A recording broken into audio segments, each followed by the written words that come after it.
దేవునికి మహిమ కలుగునుగాక. మహా గొప్ప దేవాది దేవునిని మనము ఆరాధన చేసుకోవడానికిని, ఆయనను సేవించడానికిని, తన దగ్గరికి వచ్చినటువంటి వారందరినీ కూడా ప్రత్యేకమైనటువంటి ప్రణాళిక కలిగి ఒక్కొక్కరి జీవితాల్లో ఒక్కొక్క రకంగా వారు ఉన్నతమైన స్థాయికి రావాలని ఆయన చేసే ఒక గొప్ప కార్యమే దేవుడు ఈ భూమి మీద ఏర్పాటు చేసుకున్న మందిరం. ఆ మందిరంలో దేవుడు ఒక్కొక్కరిని ఆయన పలకరిస్తాడు, వారితో ముచ్చటిస్తాడు, వారితో ఆయన మాట్లాడతాడు, వారిని ఆయన దర్శిస్తాడు. అది మాత్రమే కాకుండా ఈరోజు చాలా ముఖ్యమైనటువంటి ఒక విషయాన్ని గత వారం నుండి మనం వింటూ ఉన్నాం. ఏ వాక్యాన్ని వింటూ వచ్చాం మనం? పోయిన వారం సియోనుకు వెళ్ళుదము రండి, యాకోబు దేవుని మందిరమునకు, యెహోవా పర్వతమునకు మనము వెళ్ళుదము రండి. ఎందుకు ఇక్కడికి రావాలి అనే దాని మీద పోయిన వారం మనం విన్నాం. దేవుని మందిరానికి వచ్చిన తర్వాత మన యొక్క దిశ దశ మారాలి. దేవుని మందిరం అని అనగానే మేము లేకపోతే ఇక్కడ ఏం జరగదు అనే వయ్యారాలు చేసుకుంటూ అలాగ లెవెల్ కొట్టేవాళ్ళు రానున్న కాలంలో వాళ్ళ మందిరానికి కూడా పనికి రాకుండా పోతారు. అంటే మందిరం అని అనగానే ఇక్కడ దేవుడు ఒక మనిషిని తయారు చేసి ఆయనకు అనుకూలమైన రీతిలో మలుచుకొని తన దగ్గర నిత్యము ఉండడానికి ఏర్పాటు చేసుకోవడానికి నియమించబడిన ఒక స్థావరం ఇది. కాకపోతే ఇక్కడ నేను లేకపోతే మైకెట్టేవాడు లేడు, నేను లేకపోతే పాటలు పాడేవాడు లేడు, నేను లేకపోతే అసలు కుర్చీలు వేసేవాళ్ళు లేరు. ఈ సీన్లు జనరల్గా ప్రతి సంఘాల్లో ఉంటాయి. చాలా చోట్ల నేను లేకపోతే కార్పెట్ వేసేవాడు లేడు, అక్కడ తుడిసేవాడు లేడు అనుకుంటారు. కానీ నువ్వు లేకపోతే దేవుడు ఎలా విరుచుకుపడి చేస్తాడో ఒక్కసారైనా ఆలోచన చేయండి. నీ అవసరం తనకుందని అనుకోవద్దు, తన అవసరమే నీకుందని గుర్తుపట్టాలి. అలా లేని రోజున మందిరాలకు వస్తాం, నేను లేకపోతే అసలు నడవదండి అంటే నేను చెప్తున్నాను, నేను లేకపోతే ఇక్కడ నడవదు అనేది లేదు. నేను పోయినా కూడా నా వెనకాల దేవుడు చేయాల్సినవి చేస్తాడు. మోషే గారు అడుగుతూ ఉంటాడు, ఎలాగా ప్రభువా, నేను వచ్చేస్తుంటే ఎట్లా ప్రభు అంటే, నువ్వు మాట్లాడకుండా రా, నేను చూసుకుంటాను అన్నాడు. తను ఎవరినో సిద్ధపరచుకుంటాడు అట్లాగా. కానీ ఎవరు నన్ను గుర్తించకపోయినా నేను దేవుని మందిరానికి వెళుతున్నాను కాబట్టి ఎలా ఉండాలో ఆ మర్యాద, ఆ ప్రత్యేకత కలిగిన వాళ్ళని మాత్రం ఆయన వదిలితే ఒట్టు. ఎందుకంటే వాళ్ళని వదలలేడు, విడవలేడు. ఏమిటో వాళ్ళు చిన్నోళ్ళు అవనే పెద్దోళ్ళు అవనే వాళ్ళ వెనకబడతాడు. వాళ్ళని ప్రత్యేకంగా తలగా చేసే వరకు ఆయన వదిలితే ఒట్టు. కానీ ఎవడు కొంచెం తల బిరుసుగా ఉంటారో, ఎవరు కొంచెం లెక్కలేనితనంగా ఉంటారో. పోయిన వారం మనం విన్నదంతా కూడా ఇదే. దేవుని మందిరానికి ఎందుకు రావాలి అంటే, మొట్టమొదట వచ్చిన ఎవరైనా మారు మనసు తగినటువంటి వారిగా ఉండాలి. అది మెయిన్. సియోను మందిరానికి వెళుతున్నామంటే అక్కడ ఉన్న పూర్వపురాలు ఇప్పుడు మనం ఈరోజు దేవుని చిత్తమైతే మాట్లాడుకుందాం. అక్కడికి నువ్వు వచ్చిన తర్వాత ఖచ్చితంగా లూకాసు వార్త 24:47 వచనం అట్లాగే మనం యెషయా గ్రంథం 2వ వచనం దగ్గర నుంచి, మీకా గ్రంథం 4వ అధ్యాయం 1-2 వచనాలు, ఇర్మియా గ్రంథం 3:14 వచనం ప్రకారంగా ఆ వచనాలన్నీ ఏం చెప్తున్నాయంటే, మీరు తిరిగి రావాలి, దేవుని మందిరానికి రావాలి, దేవుని మందిరానికి రావాలి, దేవుని మందిరానికి రావాలి. నేను పోయిన వారం మీతో చెప్పిన వాక్య భాగం చాలా పటిష్టమైనటువంటి వాక్య భాగాన్నే నేను మీతో పంచుకున్నాను. దేవునికి మహిమ కలుగునుగాక. హల్లెలూయా, హల్లెలూయా. అందులో మీరు గనుక చదవగలిగితే దేవుని మందిరానికి ఎందుకు వెళ్ళాలి అని అన్నప్పుడు అందులో నుంచి మనం చాలా క్లారిటీగా ఒకే ఒక మాట మనం చూచాము. దేవుని మందిరానికి వచ్చిన తర్వాత ఎవడైనా కూడా నేను ఎలా వచ్చానో అలాగే ఉంటానంటే కుదరదు. నేను ఎలా వచ్చానో మందిరానికి, అప్పుడు నువ్వు రోగిష్ఠుడిగా వచ్చి ఉంటావు. మందిరానికి వచ్చిన తర్వాత కొనసాగుతూ రోగిష్ఠుడిగా ఉండాల్సిన అవసరం లేదు. బాగా వినాలి. ఏదో ఆ రోజుల్లో పేదరికంగా వచ్చి ఉంటాం, కానీ ఇప్పుడు కూడా అదే పేదరికంతో రోజులు గడపడానికి మందిరానికి రావాల్సిన అవసరం లేదు. మందిరానికి నువ్వు వచ్చావంటే ధనవంతురాలు అవ్వాలి, ఐశ్వర్యవంతుడు అవ్వాలి, ఆరోగ్యవంతుడు అవ్వాలి. ఓడిపోయి ఉండొచ్చు, కానీ ఇక్కడికి వచ్చాక నెగ్గేవారిగా కావాలి. ఏమైనా కూడా ఒకటి, మారు మనసుకు తగిన ఫలములు ఫలించాలి. ఒకసారి లూకాసు వార్త 24:47 వచనం ఒకసారి చూడండి. సియోను అని అనగానే, సియోను అని అనగానే, దేవుని మందిరం అని అనగానే ఆ చోటకు వచ్చే వాళ్ళందరూ కూడా మారు మనసు పొందాలి అనేది దేవునికి చాలా చాలా ఇష్టమైన విషయం. చదువుతారమ్మా, ఏమన్నాడు? 24:47 వచనం, లూకాసు వార్త. దేవునికి మహిమ కలుగునుగాక. సరే, మనం అందులో చూడగలిగిన అంశం అయితే అది. కాకపోతే నేను మిమ్మల్ని రిక్వెస్ట్ కోరుతూ ఉన్నాను, దేవుని మందిరానికి వచ్చిన తర్వాత చూసారా, పోయిన వారంలో పిల్లడావిడి ఇట్లాంటివి ఉండడం వల్ల కొంచెం మ్యాటరు నేను అలాగా ఆపవలసి వచ్చింది. కాకపోతే దాంట్లో నుంచి నేను ఒక 7 పాయింట్లు చెప్పాను. నెంబర్ 1, అందులో మీరు చదివితే కనుక ఏమండి, సియోనుకు వస్తే మారు మనసు పొందిన వాళ్ళు అయి ఉండి ఫలించాలి, అభివృద్ధి అవ్వాలి, దీవించబడాలి. ఏమండి, 30 60 100 వెళ్ళాలి. అది కరువు కాలమైనా కూడా, అది మనం 26:12 అది అక్కడ ఆదికాండంలో మనం చదివాం. మత్తయి వార్త 19:27 వచనంలో కూడా 100 రెట్లుగా ఫలించేవారుగా కావాలి. తర్వాత అదే సియోను గురించి మనం నేర్చుకున్న దాంట్లో చాలా ముఖ్యమైనటువంటి విషయం ఏంటంటే, అక్కడికి మనం వచ్చిన తర్వాత బైబిల్ వాక్యాలు చెబుతున్నాయి. ఇది మీకు మలాకి విలాప వాక్యాలు ఒక్కసారి అది కూడా మీరు చదివితే బాగుండేటట్టు ఉంది. అందులో మనం చదివితే 2వ అధ్యాయం 10వ వచనంలో చదివితే, మౌనంగా ఉండడం. మందిరానికి వచ్చిన తర్వాత అంటే యాక్చువల్లీ ఆ వచనం ఇంకా చదివితే కనుక మౌనంగా ఉండడమే కాదు, మందిరానికి వచ్చిన తర్వాత సోంబేరుగా ఉండడానికి వీలు లేదు. అది మెయిన్ మ్యాటర్. తల వంచినటువంటి వారిగా ఉన్నారని కూడా అక్కడ రాశాడు 2వ అధ్యాయంలో 10వ వచనంలో. తల వంచడం అంటే ఏంటి? మందిరానికి వచ్చిన తర్వాత కృంగిపోయేటట్టుగా, వంగిపోయేటట్టుగా ఉండడానికి వీలు లేదు. ఇది సియోను మందిరం. ఇక్కడికి వచ్చిన తర్వాత నీ దశ మారాలి. తల వంచి 18 సంవత్సరాల నుంచి ఎంత మాత్రమో చక్కగా నిలబడలేని లూకాసు వార్త 13-11 వచనంలో మనం చదువుతాం. ఎంత మాత్రమో ట్రై చేసినా ఆవిడ వల్ల కాలేదట. 18 సంవత్సరాలుగా మందిరానికి వెళుతూనే గూనామిలాగా అలాగే ఉండిపోయిందట. ఏమైనా కూడా మందిరానికి వచ్చిన తర్వాత కింద పడ్డవాళ్ళు, వంగిపోయినటువంటి వాళ్ళు తలెత్తుకొని ఉండాలి అనేదే దేవుని వాక్యం.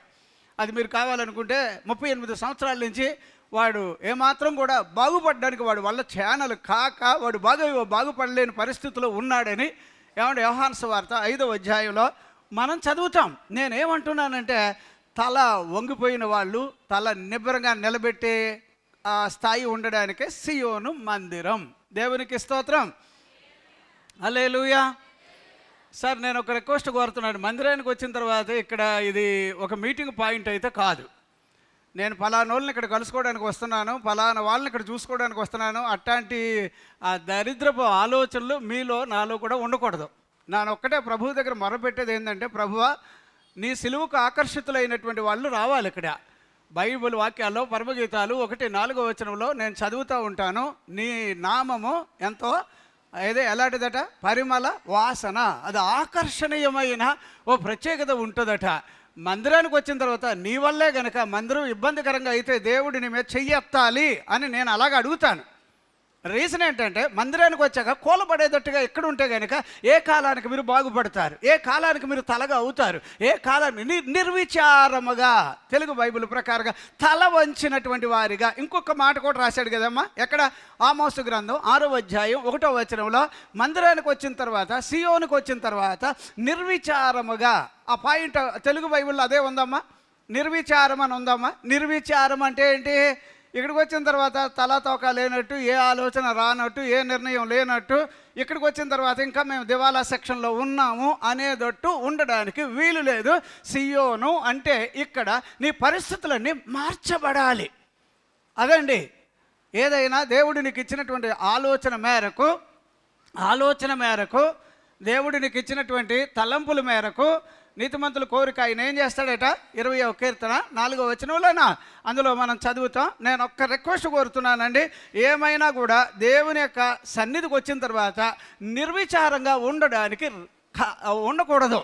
అంటే నిర్విచారం అంటే ఉజ్జీవం లేకుండా వైరాగ్యం లేకుండా, రోషం లేకుండా, ఉత్సాహం లేకుండా, కనీసం ప్రభు కొరకు కాస్తంతన్నా కూడా నవ్వుతూ బ్రతకాలి అనేది లేకుండా ఏంటో మందిరానికి వెళ్తున్నాం అంటే మన లక్షణాలు మారకుండా దేవుడు మన మీద ఏదైనా చేయమనండి. మీరు ఎప్పుడైనా గమనించండి, పాపిష్టుడినైనా పాపాత్ముడినైనా మంచోడు అవరా బాబు అని చెబుతాడు, ఎవరో ఒకరి ద్వారా చెబుతాడు, ఎవరో ఒకరి ద్వారా చెప్పిస్తాడు. అట్లా కూడా నువ్వు మారకపోతే నువ్వు ఎక్కడున్నావంటే అక్కడే ఉంటావు. అందుకే నేనేమంటానంటే ఇలాంటి మందిరాలకి ఎవరైనా వస్తే కనుక వాక్యం ఎలా ఉందో వాక్య ప్రకారంగా బ్రతకడానికి ట్రై చేస్తే రావాలి. ఇప్పుడు కొన్ని సంఘాలకు వెళతారు, మన కుట్టల కింద వెళ్తారు, కానీ ఏముందరా అంటే వాడు గుండు కొట్టించుకుంటాడు, ఇంకోటేమో ఏదో చెప్తాడు. మొన్న ఒకడు అంటున్నాడు, నేను ఒక రిక్షాలో కూర్చున్నాను, తర్వాత ఏమైందో తెలుసా అంటున్నాడు. ఏమైందో శనిగొట్టాడు, నువ్వు రిక్షాలో కూర్చోవడం ఏంట్రా అన్నట్టు అనిపించట్లేదా? అక్కడ యేసు ప్రభువు ఉన్నాడు అనే ఆలోచన రావట్లే. ఏళ్ళంతడు ఏళ్ళ ఈ రోజుల్లో ఎలాగైపోయారంటే, ఏమండి నేను రిక్షాలో ఎక్కువ కూర్చుంటే అని అంటాడు. ఇంకొకటి అంటాడు, అసలు నువ్వు మందిరానికి ఇంతకాలం వచ్చావు, ఎప్పుడైనా దేవుడికి ఓ ₹1,00,000 అప్పు చేసి ఇచ్చావా అంటున్నాడు.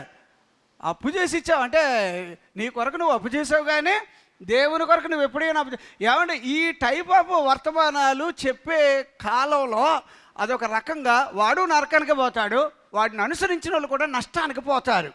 కానీ ఎవడైనా మందిరానికి వచ్చారు అంటే ఈ బైబిల్ వాక్యం చెప్తుంది చూసారా, బైబిల్ ప్రకారంగా ఉండండి, రోషంగా ఉండండి, ఏమంటే సవాలుగా ఉండండి. ఈ తరము వారిలో జీవవాక్యమును పట్టుకొని ఏదట ఆ 2:16 ఫిలిప్పీయులకు రాసిన పత్రికలో చదువుతాం.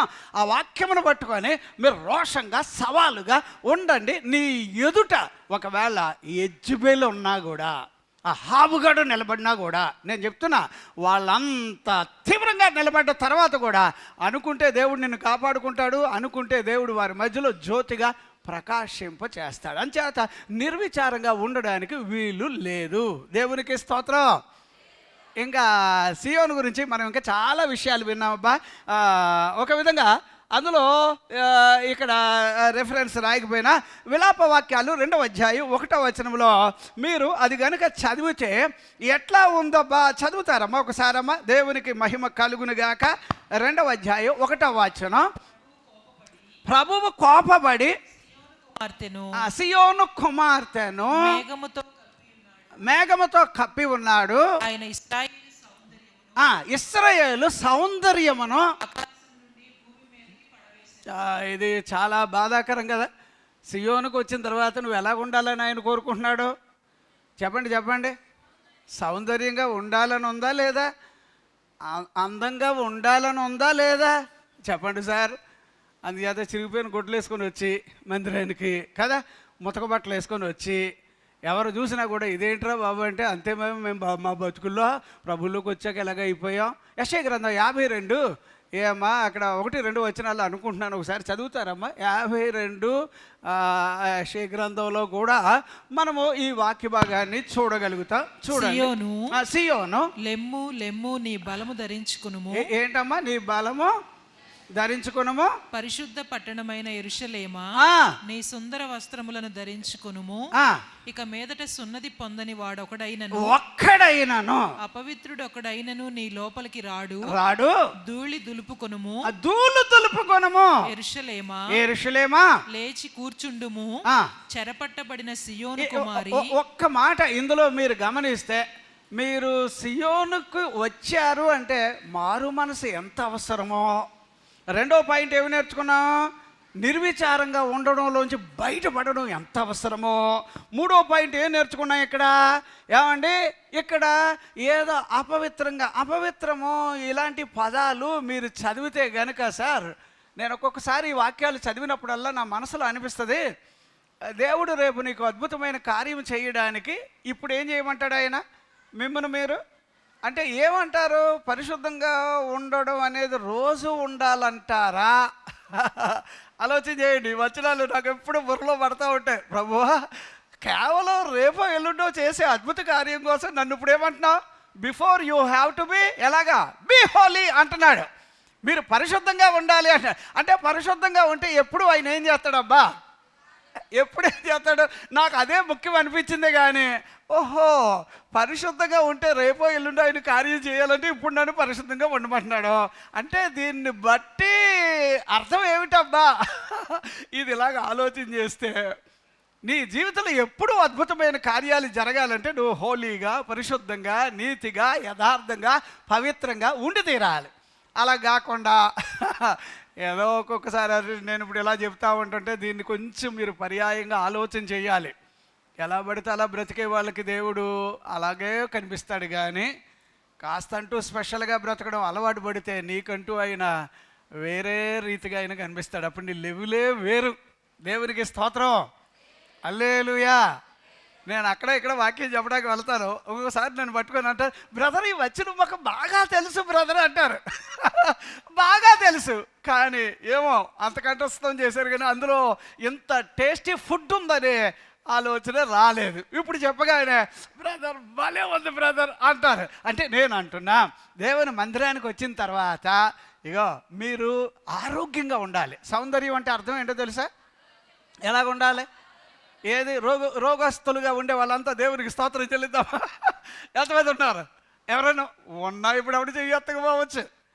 కానీ నేనంటున్నా ఆరోగ్యంగా ఉండాలి బాబు. నా ప్యాటర్న్ ఏంటంటే ఈ బైబిల్లో ఉన్నదే సత్యం అంతే.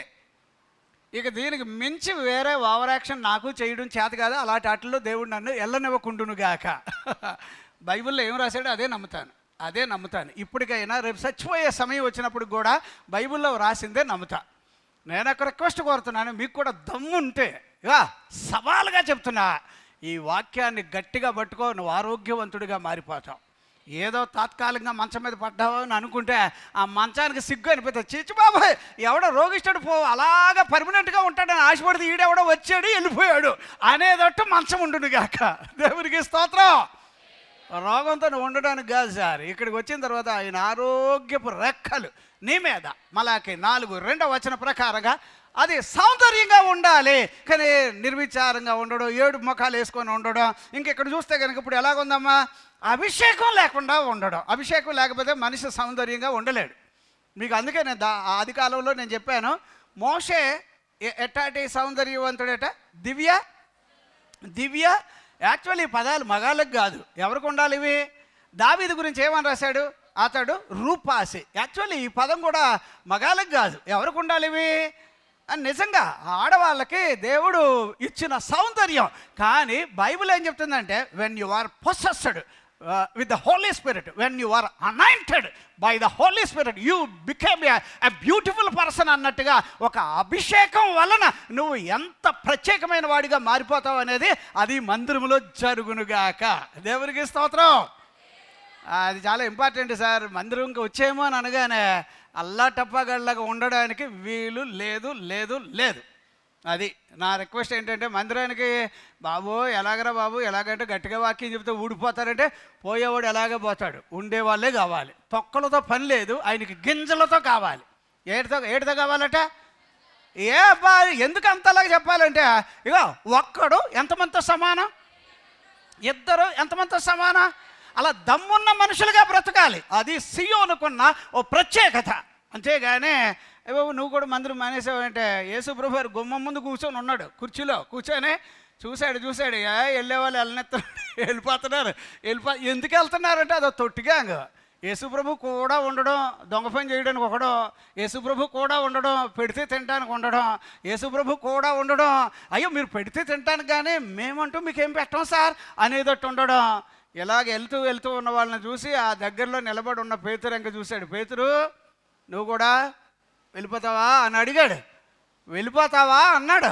వెళ్ళిపోతావా అంటే రేపే ఎల్లుండో చచ్చిపోయేవాడు కూడా పేతురు ఏమన్నాడో తెలుసా? ముసలోడు కదా, రేపే ఎల్లుండో చచ్చిపోయేవాడు అయినా కూడా, ప్రభువా ఎవరి దగ్గరికి వెళతాం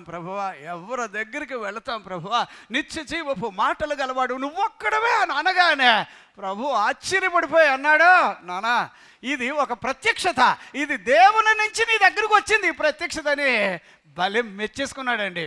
అట్లా బ్రతికే వాళ్ళకి కావాలి. దేవునికి స్తోత్రం. అలాగా దగ్గరగా మనం 7 పాయింట్లు విన్నాం కదండి. ఏమండి ఎన్ని పాయింట్లు విన్నాం చెప్పండి? 7 పాయింట్లో కూడా ఏంటంటే మందిరానికి వచ్చారు, సియోనుకు వచ్చిన తర్వాత ఇక్కడ ఎలా పడితే అలా ఉంటే లాభం లేదు. నేను రిక్వెస్ట్ కోరుతున్నా, బాబు దండం పెడుతున్నా, నా వల్లే అన్నీ జరగాలి అనే సీన్కి నువ్వు రావద్దు. నాన్న కూడా చెప్తున్నా, నేను వాక్యం చెప్పడానికి దేవుడు నన్ను పెట్టాడు తప్ప ఇంక వేరే వాటిలో నేను ఇన్వాల్వ్ కాలేను. నువ్వు నాకు అన్నం పెట్టు, చెయ్యను, తిట్టుకో, గొనుక్కో, లేదు, నా పని నేను దేవుని కోసం చేయాల్సింది చేసుకొని పోవాలి. ప్రభువు దగ్గర ఏ రోజుకా రోజు ప్రభువు దగ్గర నేను ఏడుస్తూనే ఉంటాను. ప్రభువా, ఏ వాక్యం చెప్పాలి, అలా ఎలా చెప్పాలి, ఎలాగ వాక్యం చెప్పాలి? ఎందుకంటే నీ చేతుల్లోనూ అదే బైబిల్ ఉంది, నా చేతుల్లోనూ అదే బైబిల్ ఉంది. నేను ఇదే వాక్యాన్ని ఇంకా అంతంగా, చక్కగా, వివరణగా ఆయనకి మహిమ వచ్చేటట్టు చెప్పాలంటే ఖచ్చితంగా there must be special anointing అనేది ఒకటి ఉంటుంది. అది నా మీద ఉండాలని అడుగుతాను. ఆ అభిషేకం లేకపోతే మీ మధ్యలో నేను చెప్పలేను. నేను మీతో సమానంగా ఎప్పటికీ కాదు. అందుచేత నేను అంటున్నా, ప్రభు యొక్క అభిషేకం నీ మీద ఉండాలి. మందిరానికి వచ్చారంటే మీరు జ్యోతుల్లాగా ప్రకాశించాలట. ఎలాగా? నిర్విచారంగా ఉండడానికి వీలే లేదు అనేది మెయిన్ వాక్యం. కానీ సంవత్సరాల తరబడి మందిరానికి వెళ్ళి 18 సంవత్సరాలు, అయ్యో ఆ అమ్మగారు 18 సంవత్సరాలండి అలాగే దేవుడి కార్యాలు జరుగుతూ ఉంటుంటే కూడా ఆడు బాగుపడకుండా 38 సంవత్సరాలు అటు తిరిగా ఇటు తిరిగా ఆడి జీవితకాలం అంతా ఎందుకు పనికి రాకుండా పోయింది.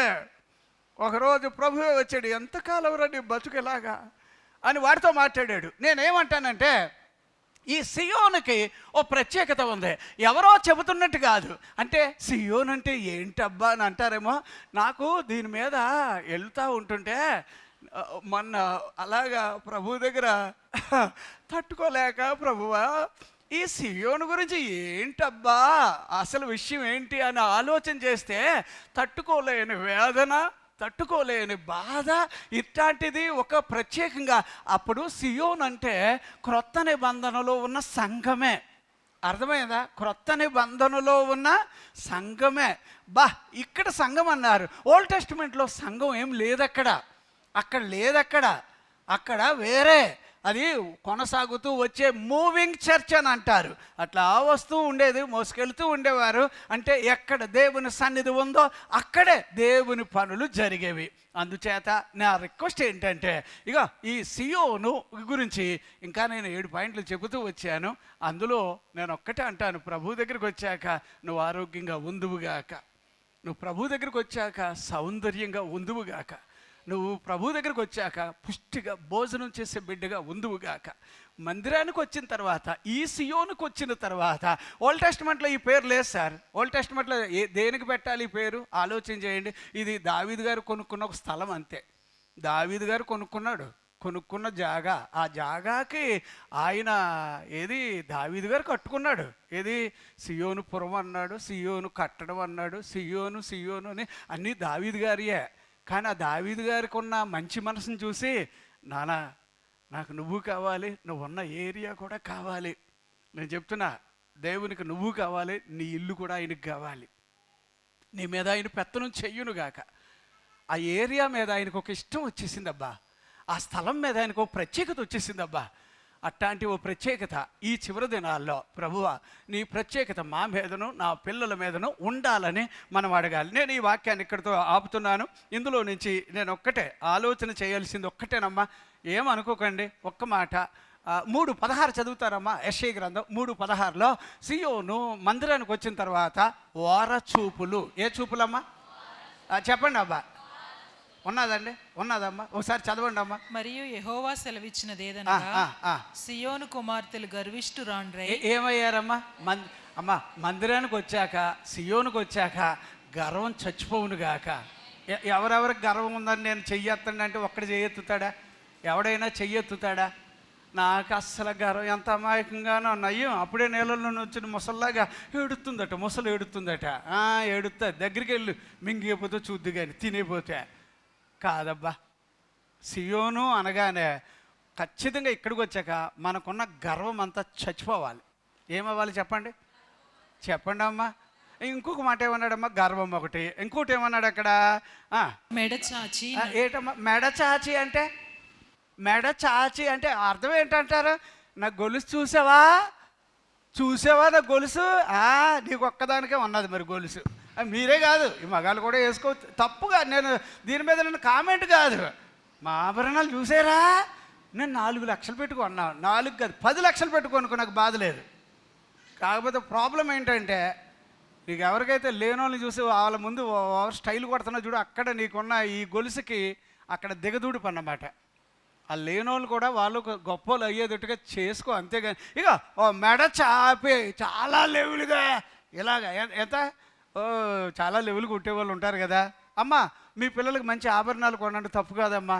మీ కొడుకులకు కుమార్తెలకు కావలసిన మీరు కొనండి, తప్పు కాదు. ప్రతి ఆదివారం కిరీటం పెట్టి పంపినా నాకు బాధ లేదు, పుట్టినరోజు అనుకుంటాను. కానీ ఆభరణాలు ఉన్నాయని మా ఇంట్లో ఎన్నో ఉన్నాయో తెలుసా? కేజీ బంగారం. ఉండండి, మోడీ గారికి ఫోన్ చేసి చెప్తాం, పట్టుపోతాం. కేజీ కాదు, ఎన్నో తెచ్చుకోబ్బా. కానీ నువ్వు మాత్రం నీకున్న ఆభరణాలు రీజన్ చేసుకొని గర్వించేటట్టుగా ఉండకూడదు. ఇంకేమన్నాడమ్మా అక్కడ? చాచి నడుచుచు. ఎలాగమ్మా? మెడ చాచి నడుచుచు. ఏ చూపులమ్మా? దొంగ కళ్ళు, పనికిమాల కళ్ళు పెట్టుకొని. అందుకే నేను, మీ కళ్ళుకు ఆరోగ్యం కావాలి, మీ కళ్ళుకు స్వస్థత కావాలి. బైబిల్లో నా మాట వింటున్నారా? 39 ఆదికాండం అనుకుంటున్నాను, 7వ వచనంలోనా అక్కడ ఏమంటాడు? యోసేపు మీద ఏం పెట్టిందట? ఆ పిచ్చిమొఖం ఉంది, కన్ను వేసిందట. కన్ను కొడుతుందో కన్ను వేసిందో తెలియట్లే. ఈ దరిద్రపు పాపిష్ట లక్షణాలు ఇలాంటి మందిరాల్లో చచ్చిపోవాలి. అర్థమైందా? ఈ మందిరం ఏమండి, ఒక ఇంటి బిడ్డలుగా మనం ఇక్కడ ఆరాధన చేస్తున్నాం. నాకంటూ ఒక తండ్రి ఉన్నాడు, ఆయన నా దేవుడు. ఆయన్ని బట్టి నాకు సమస్తం జరుగునుగాక. ఇక నేను ఒక్క మాట చెప్పనా, వాక్యం క్లోజ్ చేసేస్తాను. సీరియస్గా అనుకోకండి, కొంచెం నవ్వుతారా? వారు చూపులు వద్దు ఇక్కడ. కళ్ళు చెత్త కళ్ళుతో ఉన్నవాళ్ళు ఎవరైనా మందిరానికి వస్తే ప్రభువు దగ్గర అడగండి, ప్రభువా నా కళ్ళు బాగుండడానికి నాకేం కావాలి? కాటుక. ఏమన్నాడమ్మా? ప్రకటన గ్రంథంలో ఉంది, మందిరానికి వచ్చాక చూపులు సరిగ్గా లేకపోతే కనుక ఇబ్బందులు పడతావు, జాగ్రత్త. అన్యాయంగా నష్టపోవడానికి కారణాలు ఉంటాయి. రీజన్ ఏమిటి అని అంటే, బైబిల్లో ఉన్న ప్రత్యేకతలు కొన్ని ఉన్నాయి, అవి మనం పాటించే తీరాలి. అందుచేత నేనేమంటానంటే, వారు చూపులు పోవాలి, మెడ వంచి ఓవరాక్షన్ చేసేది పోవాలి. ఇంకా ఏంటంటే, గర్వంగా మాట్లాడడం కానీ, గర్వంగా ప్రవర్తించడం కానీ ఈ పోవాలి. ఈ 3 పోకపోతే నువ్వు సియోన్లో ఉండడం వేస్ట్. అర్థమైందా? ఇప్పుడు మందిరానికి వచ్చాక నాకు గర్వం చచ్చిపోవును గాక. ఆస్తులున్నా కూడా, పొలాలున్నా కూడా, స్థలాలున్నా కూడా. ఏమండి, మా రాజ్కుమార్ గారు ఉన్నారు కదా, ఆయన పోలీసు. ఎప్పుడైనా ఆయన పోలీసు అయినలాగా స్టైల్ కొట్టడం చూసారా? నేను అనుకుంటాను, ఈ పోలీసు అయిన అంటాడు కానీ నిజమా కాదా అనుమానం. సరదాగా చెప్తున్నా, ఎప్పుడు తన ఉద్యోగాన్ని ఇక్కడ పొడుచుకొని చూపించిన సీనే చూడలే. మీ కాటబాయి గారు ఆయన ఎవరు? మన కాటబాయి గారు ఎవరు? పోలీసు అయిన కదా. మీరు ప్రతి ఆదివారం 5 గంటలకు ఆ ప్రాంతానికి రండి, ఆయన ఈ చుట్టూ చీపురట్టు తుడుతాడు. ఆయన చిన్న పోస్ట్ కాదు సార్, ఎస్సీ పోస్ట్లో ఉన్న పెద్ద ఆయన సార్. నేను చెప్తున్నా, గర్వం ఏమైందిరా బాబు అంటే, నాకు ఒక్కొక్కసారి అనిపిస్తుంది నేనే ఇంకా కిందకు వచ్చి ఆయనతో మాట్లాడలేదే అని సిగ్గుపడతాను, బాధపడతాను. అంతలాగా అంటే నేను అంటున్నా, సార్ ప్రభు నిన్ను ఎంత స్థాయికి తీసుకెళ్ళినా గర్వం మాత్రం లేకుండా ఉందా? తలాంతులున్నా, ఈవులున్నా, వరాలున్నా, ఏదున్నా, నీకు సామర్థ్యత ఉన్నా, బైబిల్లో 8:18 ఏం రాశాడు? ద్వితీయోపదేశకాండంలో నీకంటూ వీలు కలిగి చేసేది, సామర్థ్యతను కలుగు చేసేది ఆయన అని రాశాడు. అంతే కదా? ఏమంటే ప్రసంగ 5:19 ఏం రాశాడు? ఒకడు ఏదైనా అనుభవించాలంటే ఆయన ఇవ్వాలి. అందుచేతే నేను అంటాను, జాగ్రత్త కళ్ళు విషయంలో. అదేదో పిచ్చిమొఖం ఎప్పుడు చూసినా యోసేపు మీద కన్ను వేసేదట. నాకు అస్సలు నచ్చలేదు. ఆ టైప్ ఆఫ్ స్వభావాలు ఎవరి దగ్గర ఉండడానికి వీల్లేదు. ఇక్కడ ఏమండి, నేను ఈ చిన్న బాబు ఎవరు? ఈ అబ్బాయి పేరు ఏం పేరు? ఆడి పేరు ఏం పేరు? ఆడెవరు? ఏం పేరు రా నీ పేరు? చెప్పన్నా, నాకు వినబట్టలే. ఆడి పేరు జఫన్యా. ఏమన్నా జఫన్యా శాస్త్రివా? సరే, జఫన్యా బాబున్నాడు. ఆడి దగ్గర కూడా నేను దేవుని మనిషిగా కనబడకపోతే అక్కడ నాకు దేవుడి దగ్గర లెక్క అప్పచెప్పాలి. ఎందుకంటే నాకు అంత మరి డిసిప్లిన్ నేర్పుతా. తేడా వస్తే వాళ్ళ అమ్మాలు కొట్టకపోయినా నేను పట్టేస్తానండి. ఒక్కటే ఉతికినట్టే దెబ్బతో పరిగెట్టాలి. అయినా కూడా ఏమండే, ఆ పిల్లోడికి నాకు మధ్యన దేవుడు ఉంటునుగాక. ఎవరు ఉండాలి? చేత సార్ ఈ వాక్యాన్ని బట్టి నటించే సెక్షన్లు చచ్చిపోవాలి. ఏమండే, వారసూపులోళ్ళు నేను అంటున్నాను, నీ కళ్ళుకు స్వస్థత లేకపోతే మందిరం మానేసాయి, ఎక్కడైనా వేరే చూడపో. ఎందుకంటే అప్పుడు నీకు తెలుస్తుందయ్యా. ఎందుకంటే ఈ మందిరం ఇది పవిత్రమైన మందిరంగా ఉండాలి, పరిశుద్ధంగా ఉండాలి. ఇక్కడ నమ్మే అనేక మంది ఇక్కడికి వస్తున్నారు. ఇక్కడికి వచ్చేటప్పుడు సేవకుడు ఒకటే తండ్రిలాగా ఉంటే సరిపోదు. అర్థమైందా? మిగిలిన కూడా కుమారులు కుమార్తెలుగా ఉండే ఆ సిస్టమ్ రావాలి. అట్లా బ్రతకడానికి దేవుడు సియోనుని దేవుడు ఏర్పాటు చేశాడు. అంచేత సియోనుకు వచ్చాక నిర్విచారంగా, దివాలా తీసినట్టుగా, రోగిష్ఠులుగా, వారచూపులు చూసేదిగా ఈ టైప్ ఉండకూడదని చెప్పి పోయిన వారం మనం వాక్యాన్ని విన్నాం. దేవుడి వాక్యాన్ని దీవించునుగాక. ఆమేన్. Praise the lord.